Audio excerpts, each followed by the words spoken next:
সারা বছর সুলভ মূল্যে পণ্য বিক্রয় করা হবে বলে জানিয়েছেন মৎস্য ও প্রাণী সম্পদ উপদেষ্টা ফরিদা আক্তার।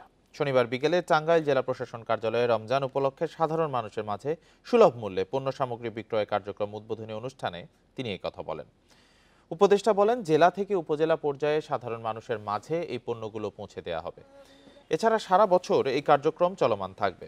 এ সময় ৩৮ টাকা হালি ডিম, ২৫০ টাকা কেজি ব্রয়লার মুরগি, ৬৫০ টাকা কেজি দরে গরুর মাংস ও ৮০ টাকা লিটার হিসেবে দুধ বিক্রি করা হবে। তিনি আরও বলেন, কৃষি ব্যাংকের মতো মৎস্য প্রাণী সম্পদ ব্যাংক তৈরির কার্যক্রম শেষ পর্যায়ে। ইতোমধ্যে অর্থ মন্ত্রণালয়ে চিঠি দেওয়া হয়েছে। বাংলাদেশ ব্যাংক স্বীকৃতি দিলে দ্রুত মৎস্য প্রাণী সম্পদ ব্যাংকের কার্যক্রম শুরু হবে।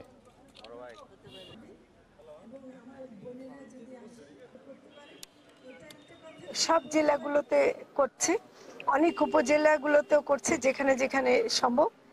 আমাদের মৎস্য অধিদপ্তরের কর্মকর্তা যারা আছেন তারা করছেন।